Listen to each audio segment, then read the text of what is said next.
Let start valuation of goods. First అసలు ఈ process ఎలా జరుగుతుంది అంటే, మనం ఏదన్నా ఆర్డర్ పెట్టామనుకోండి.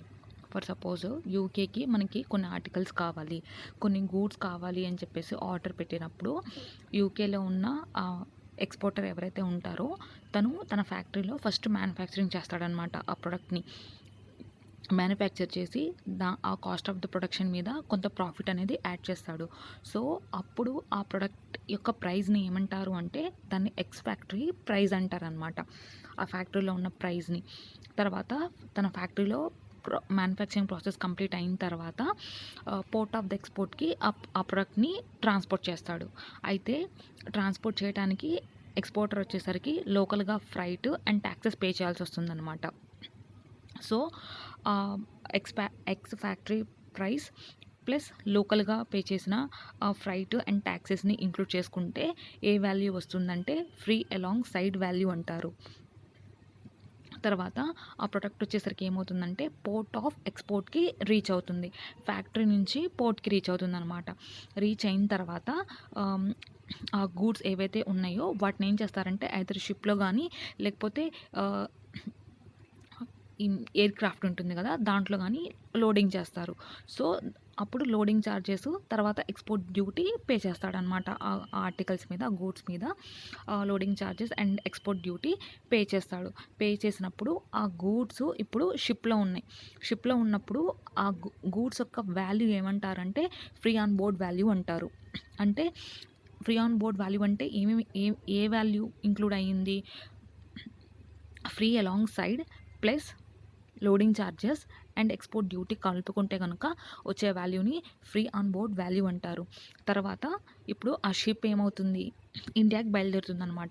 ఇండియాలో ఉన్న పోర్ట్ ఆఫ్ ఇంపోర్టేషన్కి బయలుదేరుతున్నప్పుడు insurance and freight charges add చేసుకుంటే కనుక దాన్ని సిఐఎఫ్ వాల్యూ అంటారు, లేదా అసెసిబుల్ వాల్యూ అంటారు అనమాట. సో మనం ఏంటంటే ఎంతవరకు వాల్యూని కన్సిడర్ చేస్తామంటే ఏ ఎక్స్పెన్సెస్ అయినా కానీ ఏవైనా కానీ కాస్ట్ అయినా కూడా ఎంతవరకు కన్సిడర్ చేస్తామంటే only to the port of importation వరకు మాత్రమే. అంటే up to the port of ఇంపోర్టేషన్కి రీచ్ అయ్యే వరకు ఏవైతే పేయబుల్స్ ఉన్నాయో వాటిని మాత్రమే ఈ అసెసిబుల్ వాల్యూలో ఇంక్లూడ్ చేసుకుంటాము. పోర్ట్కి రీచ్ అయిన తర్వాత లేదా అక్కడి నుంచి ఇండియాలోకి వెళ్ళేటప్పుడు ఏవైతే ఎక్స్పెన్సెస్ ఇన్కర్ అవుతామో అవి మనం ఇంక్లూడ్ చేయము. సో ఫస్ట్ ఈ ప్రాసెస్ ఎలా జరుగుతుంది అంటే, ఫస్ట్ ఫ్యాక్టరీలో ఎక్స్పోర్టర్ అనేవాడు ఆ గూడ్స్ని మ్యానుఫ్యాక్చర్ చేస్తాడు. మ్యానుఫ్యాక్చర్ చేసి ఆ కాస్ట్ ఆఫ్ ద ప్రొడక్షన్ మీద ప్రాఫిట్ యాడ్ చేసుకుంటే కనుక దాన్ని ఏమంటారు? ఎక్స్ ఫ్యాక్టరీ ప్రైస్ అంటారనమాట. సో తన ఫ్యాక్టరీ నుంచి పోర్ట్కి బయలుదేరుతుంది, పోర్ట్ ఆఫ్ ఎక్స్పోర్ట్కి బయలుదేరుతుంది అనమాట. అయితే ఇన్ ద మిడిల్ తను కొన్ని లోకల్గా ఫ్రైట్ అండ్ ట్యాక్సెస్ పే చేస్తాడనమాట. సో ఎక్స్పోర్ట్ ఫ్రైట్కి ఎక్స్పెన్సెస్ని మనం యాడ్ చేసుకుంటే ఫ్రీ అలాంగ్ సైడ్ వాల్యూ అంటారు. ఇప్పుడు గూడ్స్ వచ్చేసరికి పోర్ట్లో ఉన్నాయన్నమాట. పోర్ట్ నుంచి షిప్లోకి కానీ లేకపోతే ఎయిర్ క్రాఫ్ట్లోకి కానీ మనం లోడింగ్ చేయాలి. సో లోడింగ్ ఛార్జెస్ ఇంక్లూడ్ చేసుకుంటాము. తర్వాత ఎక్స్పోర్ట్ డ్యూటీ కూడా పే చేస్తాడు ఆ గూడ్స్ మీద. ఇప్పుడు ఆ షిప్లో ఉన్న గూడ్ వాల్యూ ఏంటి అంటే ఫ్రీ ఆన్ బోర్డ్ వాల్యూ అంటారు. తర్వాత ఇప్పుడు షిప్ ఏంటి? పోర్ట్ ఆఫ్ ఎక్స్పోర్ట్ నుంచి పోర్ట్ ఆఫ్ ఇంపోర్ట్కి బయలుదేరుతుంది. సో బయలుదేరేటప్పుడు ఇన్సూరెన్స్ అండ్ ఫ్రైట్ ఛార్జెస్ కూడా ఇన్కర్ అవుతుందన్నమాట. సో అవి ఇంక్లూడ్ చేసుకుంటే సిఐఎఫ్ ఆర్ అసెసిబుల్ వాల్యూ అంటారనమాట. అయితే ఈ ఎక్స్పెన్సెస్ కానీ ఈ పేయబుల్స్ ఏవైతే ఉన్నాయో only up to the port of importation వరకు మాత్రమే మనం కన్సిడర్ చేస్తాము ఇన్ ద ట్రాన్సాక్షన్ వాల్యూ. అయితే at the port of importation ఉన్నా లేకపోతే పోర్ట్ ఆఫ్ ద ఇంపోర్టేషన్ నుంచి ఇండియాలో వేరే ఏదైనా ప్లేస్కి వెళ్తున్నా ఆ ఛార్జెస్ ఏవైనా ఉన్నా కూడా దే ఆర్ నాట్ ఇంక్లూడెడ్. అంతే. తర్వాత కస్టమ్స్ డ్యూటీ ఎలా క్యాలిక్యులేట్ చేస్తాము? ఫస్ట్ అసెసిబుల్ వాల్యూ డిటర్మైన్ చేస్తామన్నమాట. దాని మీద rate of duty into rate of exchange multiply చేస్తే కనుక కస్టమ్స్ డ్యూటీ పేయబుల్ వస్తుంది. అయితే ఇప్పుడు మనం ఏం చేస్తున్నాము? రేట్ ఆఫ్ డ్యూటీ డిటర్మైన్ చేస్తున్నాం అనమాట. Rate of duty in case of imported goods. First goods entered for home consumption. Home consumption అంటే ఫస్ట్ పోర్ట్కి వచ్చేసి ఇంకా పోర్ట్ నుంచి డైరెక్ట్గా హోమ్ కన్జంప్షన్కి వెళ్ళిపోతాయి. వేర్ హౌస్లో ఏం స్టే చేయట్లేదన్నమాట. అలాంటి కేసెస్లో రేట్ ఆఫ్ డ్యూటీ ఎలా క్యాలిక్యులేట్ చేస్తాము అంటే the date of filing of bill of the entry for home consumption or date of arrival of vehicle or date of entry inward of vessel or arrival of aircraft అనమాట. So whichever is later. ఎందుకు later అనే condition వచ్చిందంటే కొన్నిసార్లు bill pass చేసిన goods రాలేదనుకోండి, అప్పుడు మనం ఏం చేయలేం కదా. సో అందుకని చెప్పేసి ఏంటంటే ఏది లాస్ట్ యాక్టివిటీ జరుగుతుందో దాన్ని బేస్ చేసుకొని రేట్ ఆఫ్ డ్యూటీ డిటర్మైన్ చేస్తామన్నమాట. తర్వాత goods cleared for warehouse. ఏంటి ఈ వేర్ హౌస్ అనే కండిషన్కి వచ్చేసరికి ఏంటంటే వేర్ హౌస్లో తీసుకెళ్ళి పెడుతున్నాం అంటే గూడ్స్ హ్యావ్ ఆల్రెడీ అరైవ్డ్ అనమాట. సో మనం ఏంటి ఆల్రెడీ అరైవ్ అయినాయి కాబట్టి సో ఎప్పుడైతే బిల్ ఆఫ్ ఎంట్రీ పాస్ చేస్తాడో ఫర్ హోమ్ కన్జంప్షన్ ఆ డేట్న ఉన్న రేట్ ఆఫ్ డ్యూటీని మనం కన్సిడర్ చేస్తాము. వేరస్ ఇన్ అదర్ కేసెస్లో అయితే కనుక date of payment of duty. So rate of duty in case of imported గూడ్స్లో 3 కేసెస్ ఉన్నాయి. ఫస్ట్ ఏంటంటే హోమ్ కన్సంప్షన్కి ఏంటంటే bill of entry, date of filing of the bill of the entry or arrival of vehicle or aircraft or entry inward of vessel అనమాట, whichever is lower. Whereas coming to వేర్ హౌస్కి వచ్చేసరికి ఏంటంటే date of filing of bill of entry. Other కేసెస్లో అయితే కనుక date of payment of duty. తర్వాత exchange rate notified by the CBIC. మనకి ఏంటంటే క్వశ్చన్లో కన్ఫ్యూజ్ చేయడానికి ఆర్బీఐ డిటర్మైన్ చేసింది, లేకపోతే పలానా బ్యాంక్ డిటర్మైన్ చేసింది ఎక్స్చేంజ్ రేట్, సిబిఐసి డిటర్మైన్ చేసింది అని చెప్తాడు. మనం ఏంటంటే ఏ ఎక్స్చేంజ్ రేట్ కన్సిడర్ చేయాలి అంటే rate which has been notified by the CBIC. In case of import అయితే కనుక date on which the first bill of the entry for home consumption or warehouse has been filed అనమాట. Bill of entry ఎప్పుడు pass అవుతుందో ఆ డేట్న ఉన్న exchange rate which has been notified by the CBIC consider చేస్తాము. Whereas in case of exports అయితే కనుక shipping bills or bill of export ఎప్పుడైతే ఫైల్ అవుతుందో ఆ డేట్న ఉన్న ఎక్స్చేంజ్ రేట్ కన్సిడర్ చేస్తాము. తర్వాత rate of duty in case of ఎక్స్పోర్ట్స్లో రేట్ ఆఫ్ డ్యూటీ ఏంటి అంటే యూజువల్గా ఏంటంటే date of let export order ఎప్పుడైతే పాస్ చేస్తాడో అప్పుడు ఉన్న రేట్ ఆఫ్ డ్యూటీని మనం కన్సిడర్ చేస్తామన్నమాట. లెట్ ఎక్స్పోర్ట్ ఆర్డర్ అంటే ఏంటి, ఓకే ఈ గూడ్స్ని మేము కస్టమ్స్ వాళ్ళు వెరిఫై చేస్తారు, ఓకే మేము ఎక్స్పోర్ట్ చేయడానికి మేము పర్మిషన్ ఇస్తున్నాము అని ఎప్పుడైతే లెట్ ఎక్స్పోర్ట్ ఆర్డర్ పాస్ చేస్తాడో అప్పుడున్న రేట్ ఆఫ్ డ్యూటీని కన్సిడర్ చేయాలన్నమాట. వేరే అదర్ కేసెస్లో అయితే కనుక date of payment of duty. తర్వాత final entry in the India shall be taken as date of entry. అంటే ఏంటి, ఫర్ సపోజ్ యూకే నుంచి మనకి ఇండియాలోకి ఒక ప్రోడక్ట్ వస్తుందాం అనుకుందాం. అయితే ఇన్ ద మిడ్వేలో వెదర్ డ్యామేజ్ అవటం వల్ల ఇండియాకి రీచ్ అవ్వకుండా అదేమి మళ్ళీ రిటర్న్ బ్యాక్ టు ఇండియా వెళ్ళిన తర్వాత ఒక 2-3 డేస్ అయిన తర్వాత వెదర్ స్టెబిలైజ్ అయిన తర్వాత మళ్ళీ ఇండియాకి వస్తుంది కదా, ఆ డే అనమాట. ఏ డే అయితే ఫైనల్ ఎంట్రీ ఇన్ ఇండియా ఉంటుందో ఆ డేనే డేట్ ఆఫ్ ఎంట్రీగా కన్సిడర్ చేయాలి.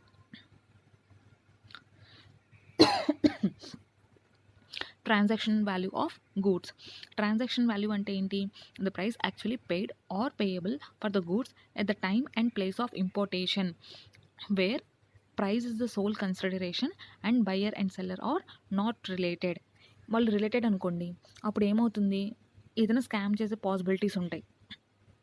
కస్టమ్స్ డ్యూటీని అవాయిడ్ చేయడానికి లేకపోతే తక్కువగా పే చేయడానికి ఛాన్సెస్ ఉంటాయి కాబట్టి they should not be related అనమాట. నెక్స్ట్ తర్వాత ఏం చెప్తున్నాడు అసలు ట్రాన్సాక్షన్ వాల్యూ అంటే price actually paid or payable for the goods at the time and place of the ఇంపోర్టేషన్ని మాత్రమే మనం యాజ్ అన్ ట్రాన్సాక్షన్ వాల్యూగా కన్సిడర్ చేయాలన్నమాట. తర్వాత రూల్ 3 ఏం చెప్తుందంటే transaction value or assessable value అంటే ఏంటి అంటే the transaction value plus or minus adjustments in the rule 10. ఈ ట్రాన్సాక్షన్ వాల్యూకి కొన్ని అడ్జస్ట్మెంట్స్ చేసి ఏదైతే వాల్యూ వస్తుందో ఆ వాల్యూని కన్సిడర్ చేయాలి అని చెప్పేసి రూల్ 3 చెప్తుందన్నమాట. అయితే రిలేటెడ్ పర్సన్స్ అంటే ఎవరు, the partners, directors or officers of the one another business అనమాట. అంటే XY బిజినెస్ ఉంది అనుకోండి, దీంట్లో ఉన్న పార్ట్నర్స్ కానీ దాంట్లో ఉన్న డైరెక్టర్స్ ఎక్స్ యొక్క పార్ట్నర్స్ దాంట్లో Y అనే దాంట్లో పార్ట్నర్స్ అవుతారు కదా. సో ఈచ్ బిజినెస్లో ఎవరైతే ఉంటారో వాళ్ళు అనమాట. తర్వాత ఎంప్లాయీ, తర్వాత direct and indirect control or the stake. ఒక కంపెనీ వచ్చేసరికి వేరే కంపెనీకి గానీ, లేకపోతే వేరే పర్సన్‌ని గానీ ఎప్పుడు కంట్రోల్ చేస్తారు అంటే, మోర్ దెన్ 50% హోల్డ్ చేస్తున్నప్పుడు. అంటే అట్‌లీస్ట్ 51% అనేది వాళ్ళు హోల్డ్ చేసి ఉండాలనమాట. అప్పుడే వాళ్ళకి కంట్రోల్ ఉంటుంది. తర్వాత members of the same family. తర్వాత ఇద్దరు కలిసి ఒక పర్సన్‌ని కంట్రోల్ చేస్తున్నా, లేదా ఒక పర్సన్ వచ్చేసరికి ఇద్దరు వ్యక్తుల్ని కంట్రోల్ చేస్తున్నా గూడా ఆ 2 పర్సన్స్ ఎవరైతే ఉన్నారో వాళ్ళు రిలేటెడ్ పర్సన్స్ అవుతారనమాట. తర్వాత ఒక పర్సన్ వచ్చేసరికి ఒక ఒక కంపెనీలో more than or equal to 5% of the voting power or shares hold చేసిన, తర్వాత ఇంకొక కంపెనీలో more than or equal to 5% of the voting power hold చేసినప్పుడు ఈ 2 కంపెనీస్ ఏవైతే ఉన్నాయో దే ఆర్ రిలేటెడ్ అనమాట. అది. తర్వాత the importations get complete only when the goods become part of the mass of the goods within the country. అంటే importations ఎప్పుడు complete అవుతుంది, ఆ గూడ్స్ ఏవైతే మనం ఇంపోర్ట్ చేస్తున్నామో they have to become part of the goods in our country అనమాట. అప్పుడు మాత్రమే ఇంపోర్టేషన్ కంప్లీట్ అవుతుంది. తర్వాత even though there is rise in the price in the international market between the contract date and actual importations, actual price paid is the transaction value. For suppose ఏదైనా price rise అయింది అనుకుందాం international మార్కెట్లో, contract డేట్కి and యాక్చువల్గా importation జరుగుతున్నప్పుడు price rise అయినా కూడా ఏదైతే మనం యాక్చువల్ ప్రైస్ మనం పే చేస్తున్నామో ఆ ప్రైజే ట్రాన్సాక్షన్ వాల్యూ అవుతుంది. ఆల్రెడీ మనం ట్రాన్సాక్షన్ వాల్యూని డెఫినేషన్ మనం పైన పాయింట్లో చదువుకున్నాం. The price which is actual paid or payable at the time and place of the importation is considered as the transaction value. So even though there is a rise in the price between the contract date and actual importation, the price which is actually paid is the transaction value. Tarvata the price reduced while the goods are in the transit. It cannot be contended that the price was revised after the importation takes place. So the goods should be valued at the reduced price which is actually paid అనమాట. Base rule ఒకటే. Transaction value అంటే base rule ఏంటి, price which is actually paid అనమాట. అయితే ఇక్కడ ఏమవుతుంది, goods ట్రాన్సిట్లో ఉన్నప్పుడు price reduce అయిందనమాట. వాడు ఏం చెప్తున్నాడు, it cannot be కంటెంటెడ్ that the price was revised after the importation takes place. Importation అయిన తర్వాత ఈ రిడక్షన్ ఆఫ్ ద ప్రైస్ అయింది అని చెప్పేసి అనుకోకూడదు. ఎందుకు, అసలు ఇంపోర్టేషన్ కంప్లీట్ అవ్వాలి అంటే the goods has to become part of the mass of the goods within the country అవ్వాలి. అసలు గూడ్స్ ఇండియాకే రీచ్ అవ్వలేదు, they are still in the transit అనమాట. అప్పుడు ఇంపోర్టేషన్ అవ్వలేదు కదా. సో ఏదైతే మనం ప్రైస్ యాక్చువల్గా పే చేస్తున్నామో దాన్ని మాత్రమే మనం యాక్చువల్ ప్రైస్గా కన్సిడర్ చేసి ట్రాన్సాక్షన్ వాల్యూగా కన్సిడర్ చేయాలన్నమాట. ఇక్కడ చూడండి ఎగ్జాంపుల్, ద గూడ్స్ ఇంపోర్టెడ్ అది ఇంపోర్టెడ్ ఎమిషన్ ఎట్ $5,000 అనమాట. తర్వాత reduce the price by $850. So revised price ఎంత అయింది, $4,150 అయిందనమాట. సో మన పాకెట్ నుంచి యాక్చువల్గా ఎంత పే చేస్తున్నాము, $4,150, the price which is actually paid. కాబట్టి it is considered as the transaction value. Importation complete అయిందా అంటే ఇంపోర్టేషన్ కంప్లీట్ అవ్వలేదు, because the goods are in the transit కాబట్టి. అది ఇదేంటంటే ఈ రివిజన్ అనేది ఎప్పుడు జరిగింది, 15th of April జరిగింది. మిషన్ ఏమో ఇండియాకి ఎప్పుడు అరైవ్ అయింది, 18th అరైవ్ అయింది. సో స్టిల్ గూడ్స్ ఇండియాకి రీచ్ అవ్వలేదు, they are still in the transit అనమాట. సో అందుకని చెప్పేసి మనం రివైజ్డ్ ఏదైతే reduced price which is actually paid అయితే ఏదైతే ఉందో దాన్ని మాత్రమే మనం ట్రాన్సాక్షన్ వాల్యూగా కన్సిడర్ చేస్తున్నాం అనమాట. అంతే. ఆప్షనల్ ఎడిషన్స్ అంటే ఏంటి అంటే క్వశ్చన్లో మనకి కొన్ని పాయింట్స్ ఇస్తాడనమాట. అవి ఏంటంటే వాటిని స్పెసిఫిక్గా మనం క్వశ్చన్లో వాడు మెన్షన్ చేస్తేనే యాడ్ చేస్తాం. కొన్ని కంపల్సరీ ఎడిషన్స్ ఉంటాయి. కొన్ని కంపల్సరీ ఎడిషన్స్ అంటే ఏంటంటే కొంత డేటా మిస్ అవుతుంది కదా అని చెప్పేసి మనం మొదలకూడదు, మనం ఏంటంటే కనుక్కోవాలన్నమాట. అవి కంపల్సరీ ఎడిషన్స్ అవుతాయి. ఇప్పుడు ఏంటి optional additions, the commission or service charges to canalising agent is included in the assessable value. మనం ఏదైతే క్యానలైజింగ్ ఏజెంట్కి మనం కమిషన్ కానీ సర్వీస్ ఛార్జెస్ కానీ ఏదైతే పే చేస్తున్నామో దాన్ని మనం అసెసబుల్ వాల్యూలో ఇంక్లూడ్ చేసుకుంటాం. ఒకవేళ క్వశ్చన్లో కనుక బయింగ్ కమిషన్ అని మెన్షన్ చేస్తే కనుక అది మనం ఇంక్లూడ్ చేయమన్నమాట. తర్వాత materials, components, tools, dies, parts provided by the buyer free of the cost or at the concessional rate for the production of the such goods to the seller. ఏదైతే free of the cost కానీ concessional rates కానీ provide చేస్తుంటే కనుక they are included in the assessable value because they have been provided as a condition of the sale అనమాట. తర్వాత design and engineering work department development artwork which are undertaken elsewhere than in the India is included in the assessable value. ఈ design and engineering works, ఈ development activities ఏవైనా కానీ ఇండియాకి బయట జరగాలి, యూకేనో యూఎస్ఓ ఎక్కడో ఒక చోట ఫారెన్లో జరిగినప్పుడు మాత్రమే they are included in the assessable value అనమాట. తర్వాత licence fee, royalty fee paid as a conditions of the sale. As a condition of the sale ఏదైతే పే చేస్తున్నామో it is definitely included in the assessable value అనమాట.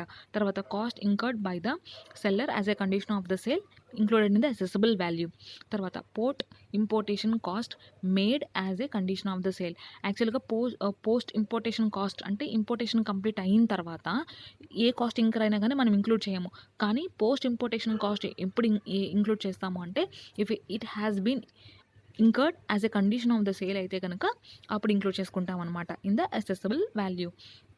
తర్వాత charges for the vendor inspection not required for making the goods ready for the shipment అనమాట. అంటే ఏంటి, ఈ charges they are not required అంటే as a condition of the సేల్కి కానీ లేకపోతే ఇంకా అవ్వట్లేదు అనమాట. So they are not required కాబట్టి it is not included in the assessable value. ఇక్కడ కండిషన్ ఏం చెప్తున్నాడు, only the payments which are actually made as a condition of the sale of the imported goods is includable in the assessable value.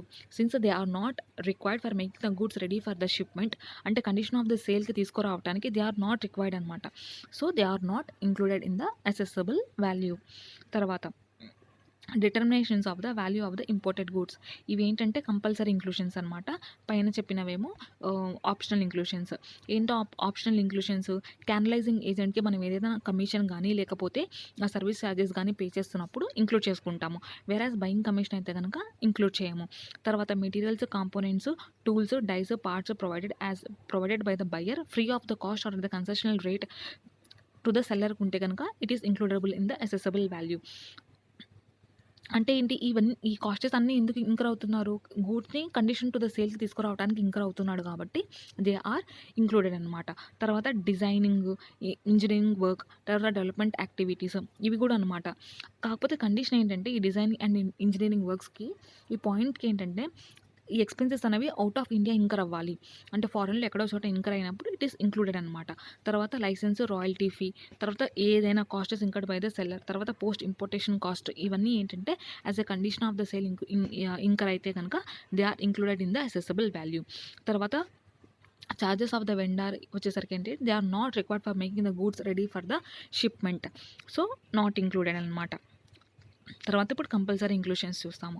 Determinations of the value of the imported goods. Value of the imported goods అంటే ఏంటి, the value of the such good plus which it includes clause A and clause B.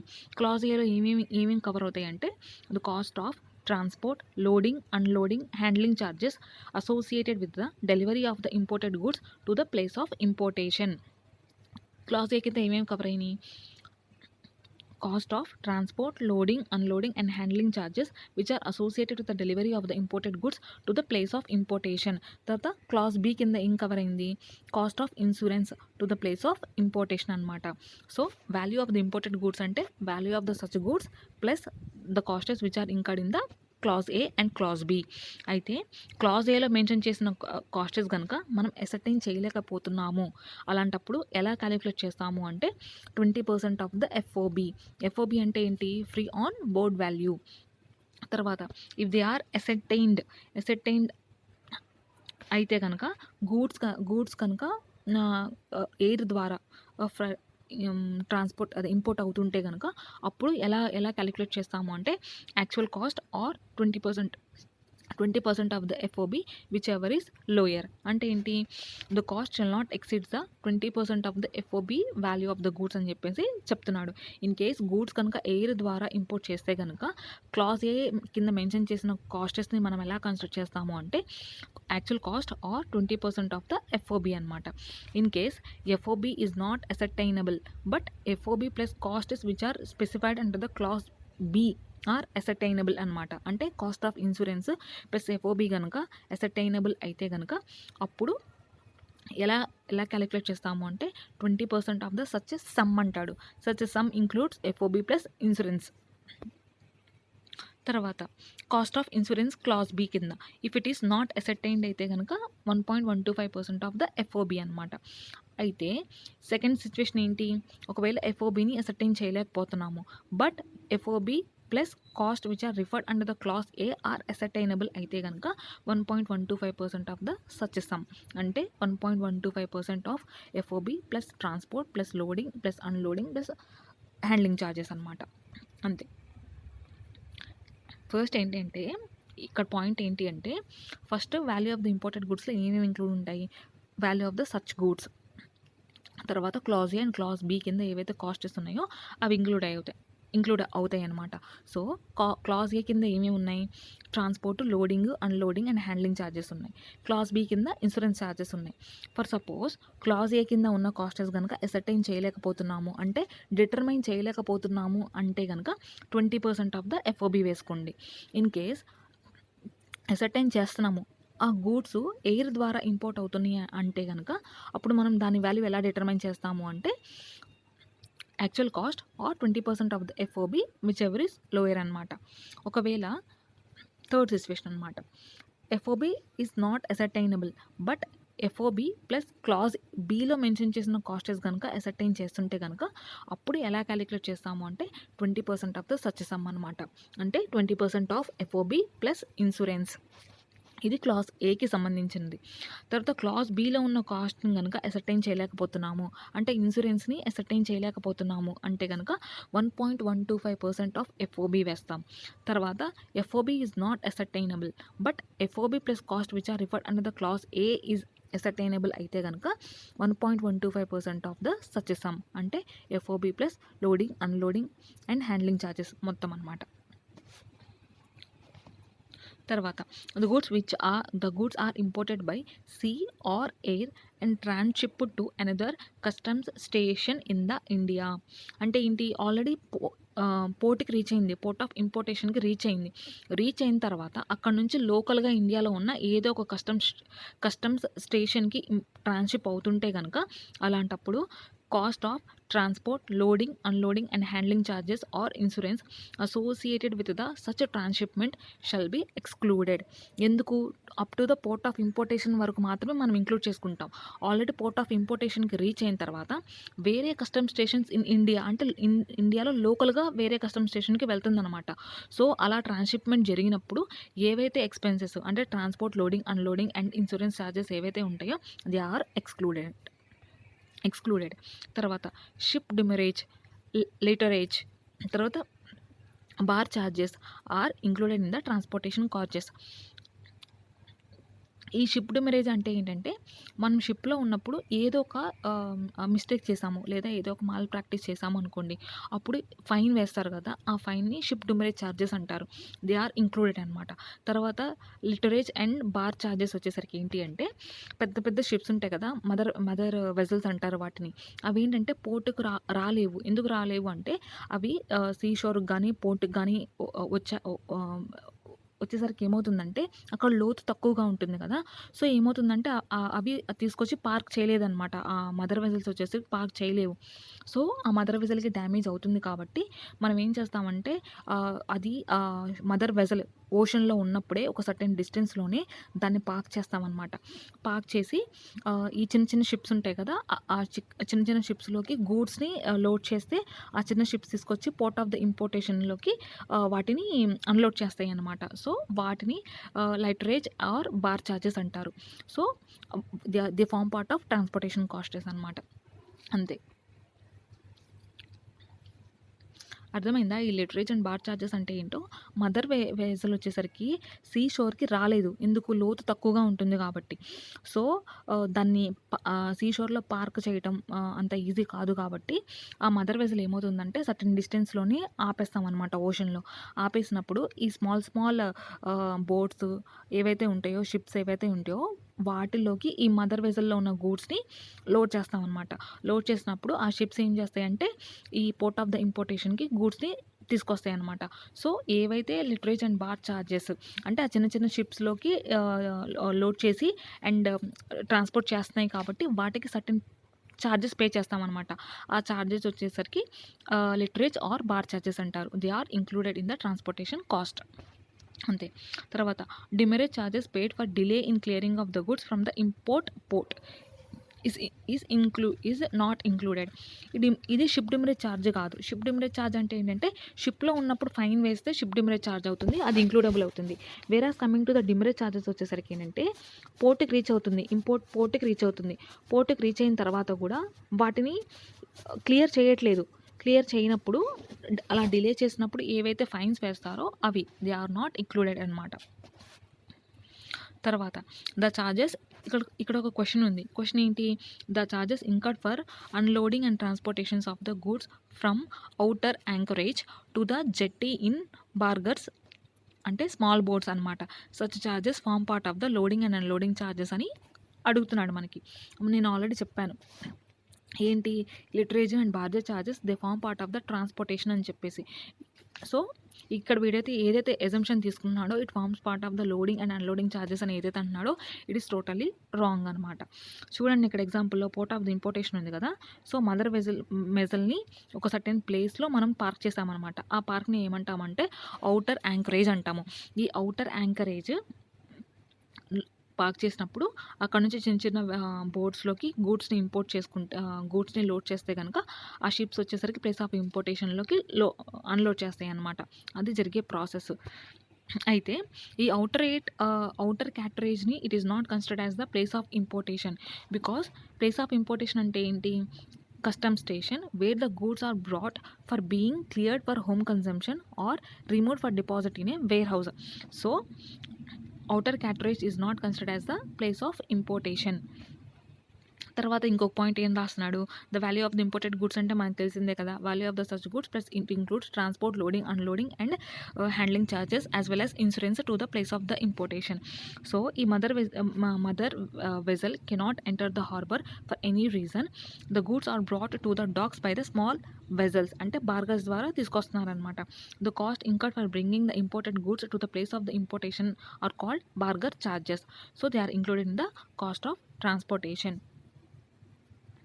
ఆ క్వశ్చన్కి answer మొత్తం అంతే. తర్వాత first question ఏంటి అంటే FOB value వచ్చేసరికి $1,000 ఇచ్చాడు. Freight, loading, unloading and handling charges వచ్చేసరికి నాట్ నోన్ అనమాట. In case they are not known, not ascertainable అయితే కనుక ఎలా డిటర్మైన్ చేయాలని అన్నాను? క్లాజ్ ఏలో ఉన్న కాస్టెస్ కనుక అసర్టైన్ చేయలేకపోతే 20% ఆఫ్ ద ఎఫ్ఓబి వేసుకుంటే కనుక $200 వస్తుంది. ఇన్సూరెన్స్ వేసేసుకుంటే కనుక అసెసబుల్ వాల్యూ వచ్చేసింది. తర్వాత సెకండ్ కేసులో ఏంటి? ఫ్రైట్ ప్లస్ ఇన్సూరెన్స్ ఇచ్చాడు అండ్ క్లాజ్ ఏలో ఉన్న ఎక్స్పెన్సెస్ని డిటర్మైన్ చేయలేకపోతున్నాడు. అప్పుడు మనం ఏం చేస్తాం? 20% of such sum includes FOB plus insurance. తర్వాత థర్డ్ కేసులో ఏమైంది? ఎఫ్ఓబి ఇచ్చాడు, ఫ్రైట్ ఇచ్చాడు, అంటే క్లాజ్ ఏలో ఉన్న కాస్టెస్ మనం డిటర్మైన్ చేసాము. అయితే ఇన్సూరెన్స్ డిటర్మైన్ చేయలేకపోతున్నాము. క్లాజ్ బీని డిటర్మైన్ చేయలేకపోతే కనుక ఎలా డిటర్మైన్ చేయాలి? 1.125% ఆఫ్ ఎఫ్ఓబి 1.125% ఆఫ్ ఎఫ్ఓబి అనమాట. అంతే. 1000 మీద 1.125% వేసేసుకోండి. తర్వాత ఫోర్త్ కేసులో ఏంటి? ఇన్సూరెన్స్ ఛార్జెస్ డిటర్మైన్ చేయలేకపోతున్నాము, క్లాజ్ బీని డిటర్మైన్ చేయలేకపోతున్నాము. అయితే ఇక్కడ మనకి ఏమి ఇచ్చాడు అంటే ఎఫ్ఓబి ప్లస్ క్లాజ్ ఏలో ఉన్న కాస్టెస్ ఇచ్చేసాడు అనమాట. అప్పుడు ఏంటి? 1.125% ఆఫ్ సచ్ సమ్ అనమాట. అంతే. కేస్ 4 అయిపోయింది. తర్వాత కేస్ 5 వచ్చేసరికి ఏంటి అంటే ఎఫ్ఓబి ఇచ్చాడు, ఎయిర్ ఫ్రైట్ అన్నాడు అండ్ ఇన్సూరెన్స్ ఛార్జెస్ ఇచ్చాడు. ఎయిర్ ఫ్రైట్ అంటే మనం ఏం చెప్పాను? They are ascertainable. 250 అని చెప్పేసి దే ఆర్ అసర్టైనబుల్. బట్ ఇక్కడ ఫ్రైట్ వచ్చేసరికి ఏంటి? ఎయిర్ ఫ్రైట్ అనమాట. అలాంటి కండిషన్లో it cannot exceed the 20% of the FOB అన్నాడు. సో ఏంటి? Actual cost or 20% of the FOB అనమాట. అంటే 200, whichever is lower construct చేస్తున్నాము. అంతే. తర్వాత ప్రాబ్లమ్స్ కస్టమ్స్లో ఈ వాల్యుయేషన్లో ప్రాబ్లమ్ సాల్వ్ చేసేటప్పుడు ఫార్మేట్ ఏంటి అంటే ఫస్ట్ మనం అసెసబుల్ వాల్యూ డిటర్మైన్ చేస్తాము. అసెసబుల్ వాల్యూకి బేసిక్ కస్టమ్స్ డ్యూటీ యాడ్ చేస్తామన్నమాట. బేసిక్ కస్టమ్స్ డ్యూటీ ఉన్నప్పుడు డిఫాల్ట్గా వాడు చెప్పినా చెప్పకపోయినా social welfare cess basic customs duty మీద 10% వేస్తాము. తర్వాత ఈ మూడింటిని యాడ్ చేసుకుంటే సబ్ టోటల్ వస్తుంది. దీని మీద ఇంటిగ్రేటెడ్ ట్యాక్స్ వేస్తాము.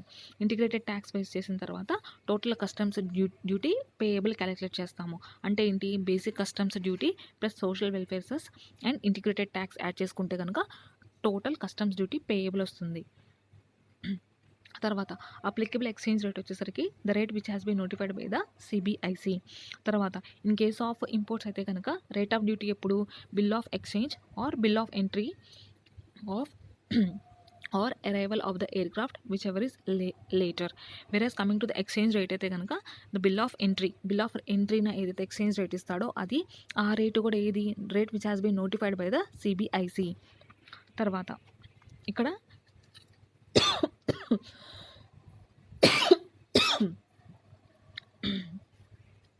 సిఐఎఫ్ వాల్యూ ఇచ్చాడు, ఎయిర్ ఫ్రైట్ ఇచ్చాడు, ఇన్సూరెన్స్ ఇచ్చాడు, social welfare cess, basic customs duty and exchange rate, integrated tax ఇచ్చాడు. అయితే సిఐఎఫ్ వాల్యూ వీళ్ళు ఇచ్చేసాడనమాట. సిఐఎఫ్ వాల్యూ అంటే ఏంటి, నేను పైన ఫస్ట్ ఇంట్రోలో చెప్పినప్పుడు ఎఫ్ఓబికి ఫ్రైట్ ప్లస్ ఇన్సూరెన్స్ యాడ్ చేసుకుంటే సిఐఎఫ్ వాల్యూ వస్తుంది అని చెప్పేసి. అయితే ఈ సిఐఎఫ్ వాల్యూని మనం ఏం చేయాలంటే CIF value as per customs calculate చేయాలి. So as per customs calculate చేయాలి కాబట్టి ఈ సిఐఎఫ్ వాల్యూలో already freight and insurance include అయింది కాబట్టి లెస్ చేసుకుంటే ఎఫ్ఓబి యాజ్ పర్ కస్టమ్స్ వస్తుంది అనమాట. సో సిఐఎఫ్ వాల్యూ నుంచి air freight and insurance less చేస్తే కనుక ఎఫ్ఓబి యాజ్ పర్ కస్టమ్స్ వస్తుంది. కస్టమ్స్ వచ్చిన తర్వాత ఇప్పుడు ఎఫ్ఓబికి ఫ్రైట్ అండ్ ఇన్సూరెన్స్ యాడ్ చేసుకుంటే CIF value as per customs వస్తుంది అనమాట.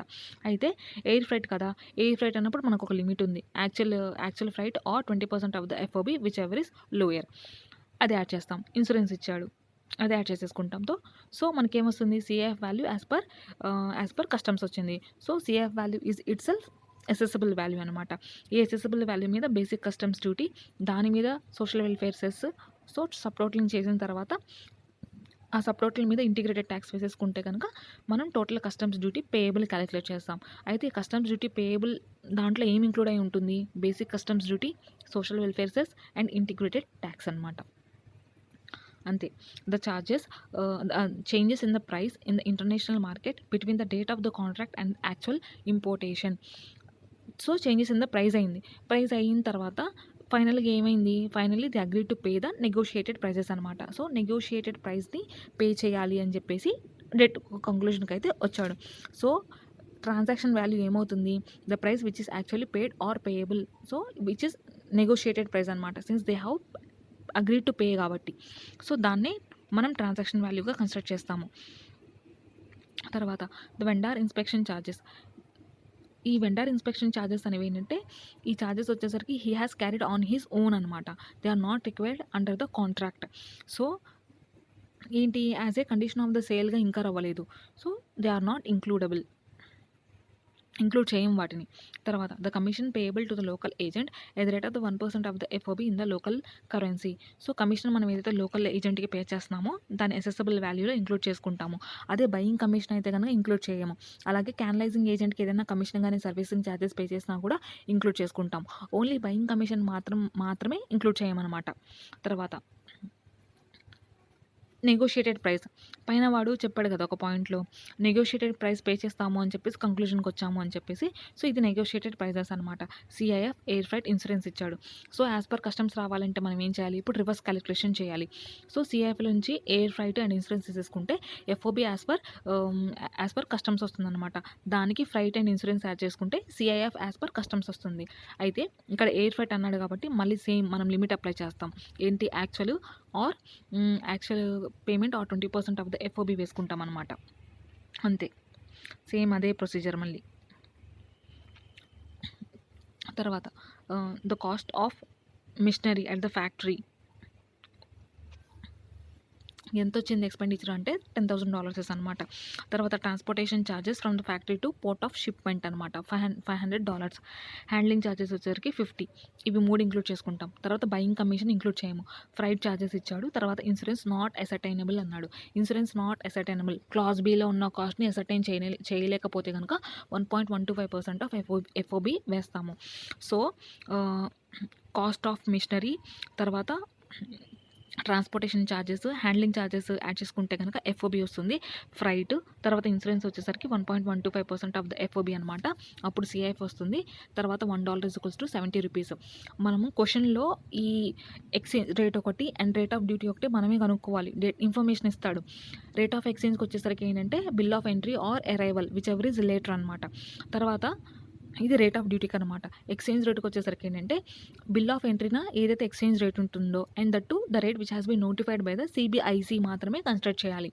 అది తర్వాత కాస్ట్ ఆఫ్ మిషన్ ఇచ్చాడు. తర్వాత transportation cost from the factory నుంచి పోర్ట్ ఆఫ్ ద ఎక్స్పోర్ట్ వరకు ఇంక్లూడ్ చేసుకుంటాం. హ్యాండ్లింగ్ ఛార్జెస్ ఇది కూడా ఇంక్లూడ్ చేసుకుంటాం. బయింగ్ కమిషన్ ఇంక్లూడ్ అవ్వదు. సో ఇంతవరకు యాడ్ చేసుకుంటే మనకి ఏమొస్తుంది, ఎఫ్ఓబి వాల్యూ వస్తుంది. ఫ్రైట్ ఛార్జెస్ ఇచ్చాడు. ఇన్సూరెన్స్ నాట్ అసర్టైనబుల్ అన్నాడు. సో క్లాస్ బి మిస్ అయింది కాబట్టి 1.125% ఆఫ్ ద ఎఫ్ఓబి అనమాట. అయితే charges for design and engineering, ఈ ఛార్జెస్ ఎక్కడ ఇంకర్ అయ్యాడు, యూఎస్లో. So the place which is elsewhere than in India. అప్పుడు మాత్రమే మనము అసెసబుల్ వాల్యూలో ఇంక్లూడ్ చేసుకుంటాము అని చెప్పాం కదా. సో దీన్ని కూడా మనం ఇంక్లూడ్ చేసుకుంటాం అనమాట. 5,000. తర్వాత unloading and handling charges at place of importation.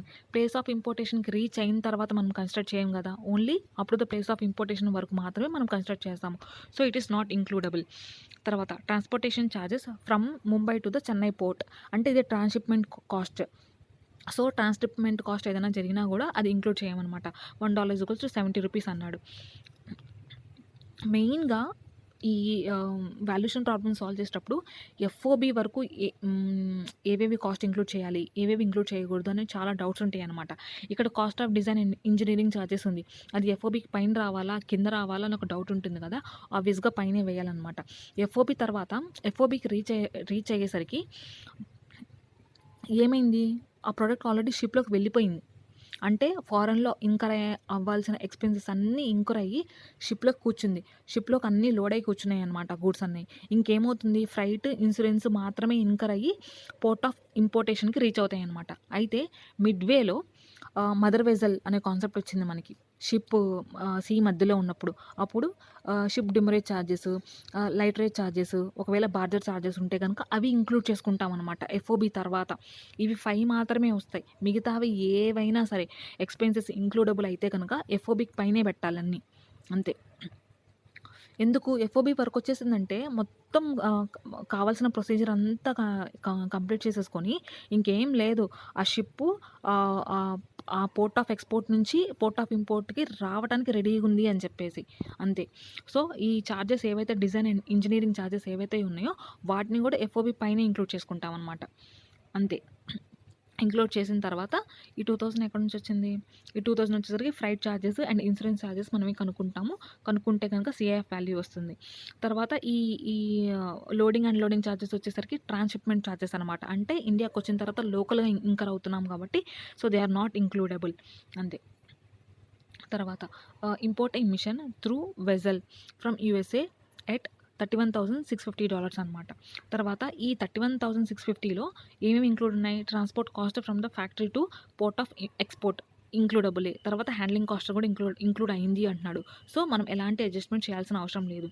తర్వాత design and engineering charges in the US it is also included. తర్వాత బయింగ్ కమిషన్ ఇంక్లూడ్ చేయం దాన్ని. తర్వాత ఫ్రైట్ ఇంక్లూడ్ చేసుకుంటాము. తర్వాత unloading and handling charges at the place of import మనం include చేయము. $1 = 60 rupees. Insurance ascertain చేయలేదు అంటున్నాడు. సో క్లాస్ బి మిస్ అయింది కాబట్టి 1.125% ఆఫ్ ద ఎఫ్ఓబి వేసుకోండి, అయిపోతుంది. తర్వాత the price of the machine వచ్చేసరికి 8,000 pounds అనమాట. ఎయిర్ ఫ్రైట్ అన్నాడు. ఎయిర్ ఫ్రైట్ అంటేనే మనకి లిమిట్ ఏంటి, actual freight or 20% of the FOB whichever is lower అనమాట. తర్వాత డిజైన్ అండ్ ఇంజనీరింగ్ ఇంక్లూడ్ చేసుకుంటాము. తర్వాత commission which has been pay to the local agent 2% of the price of the machinery in the rupees అన్నాడు. సో మనకేంటి price of the machine వచ్చేసరికి ఏంటి 8,000. తర్వాత ఈ 500 వచ్చేసరికి డిజైన్ ఛార్జెస్ కూడా ఇంక్లూడ్ చేసుకుంటాము. సో 8,500 అయింది. అంటే ఇన్ టర్మ్స్ ఆఫ్ రూపీస్ వాడు కన్వర్ట్ చేసినట్టే. 1 pound = 100 రూపీస్ కాబట్టి సో 8,500 pounds ఇంటూ 100 రూపీస్ అనమాట. సో 8,50,000. తర్వాత ఇక్కడ ఏమవుతుంది, కమిషన్ ఛార్జెస్ వచ్చేసరికి ఇన్ టర్మ్స్ ఆఫ్ రూపీస్లో 2% of the price of the machine అంటున్నాడు. సో 8 lakhs ఇంటూ 2% వేసుకుంటే కనుక 16,000 రూపీస్ అవుతుంది అనమాట. అంతవరకు ఎఫ్ఓబి వాల్యూ వస్తుంది. దాని కింద ఫ్రైట్ అండ్ ఇన్సూరెన్స్ వస్తాయి అన్నమాట, అంతే. తర్వాత ఎక్సెసిబుల్ వాల్యూ మీద basic customs duty, social welfare cess and integrated tax, same అదే రొటీన్ స్టోరీ. తర్వాత ఎఫ్ఓబి వాల్యూ, ఎయిర్ ఫ్రైట్ మళ్ళీ limit, licence fee paid in the UK. ఇప్పుడు లైసెన్స్ ఫీ నేను చెప్పాను, licence fee which has been paid as a condition of the sale అయితే కనుక it is ఇంక్లూడబుల్. అయితే ఎఫ్ఓబికి పైనే ఇది కూడా. తర్వాత బయింగ్ కమిషన్ నిల్ అనమాట. బేసిక్ కస్టమ్స్ డ్యూటీ ఇచ్చాడు, ఎక్స్చేంజ్ రేట్ ఇచ్చాడు, ఇంటిగ్రేటెడ్ ట్యాక్స్ రేట్ ఇచ్చాడు.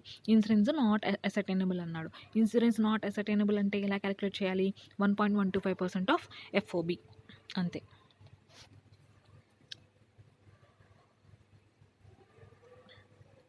తర్వాత ఇక్కడ ప్రైస్ వచ్చేసరికి 10,000 పౌండ్స్ అనమాట, ఎయిర్ ఫ్రైట్.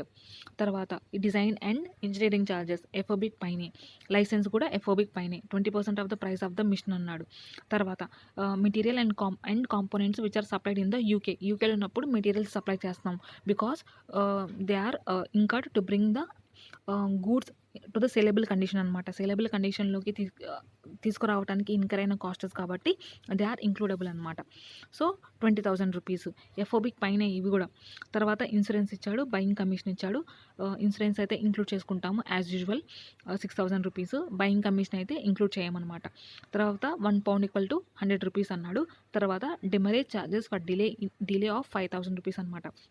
ఈ demurrage charges ship demurrage charges అయితే ఇంక్లూడ్ చేసుకుంటాము, కానీ డిమరేజ్ ఛార్జెస్ అయితే కనుక ఇంక్లూడ్ చేయము. ఒకవేళ ఇది షిప్ డిమరేజ్ ఛార్జెస్ ఇంక్లూడ్ చేయాలంటే ఎక్కడ ఇంక్లూడ్ చేస్తాము? ఎఫ్ఓబి కిందే ఇంక్లూడ్ చేసుకుంటాము. ఎందుకు? ఆ పోర్ట్ ఆఫ్ ద ఎక్స్పోర్ట్ నుంచి పోర్ట్ ఆఫ్ ద ఇంపోర్ట్కి ఇన్ ద మిడ్వేలో ఇంకర్ అయ్యే ఛార్జెస్ ఇవి ఏవి? Freight, insurance, ship demurrage charges, lighterage charges, తర్వాత బార్జర్ ఛార్జెస్ అనమాట. ఇవి 5 మాత్రమే ఇన్ ద మిడ్వేలో ఇంక్లూడ్ చేసుకుంటాము అంతే. సో ఒకసారి చూడండి, 10,000 పౌండ్స్. తర్వాత డిజైన్ అండ్ ఇన్సూరెన్స్ వచ్చేసరికి 500 పౌండ్స్ అనమాట. తర్వాత ఇది లైసెన్స్ ఫీ వచ్చేసరికి 20% అన్నాడు కదా, సో 2,000 వస్తుంది. సో మొత్తానికి వచ్చేసరికి 12,500 పౌండ్స్.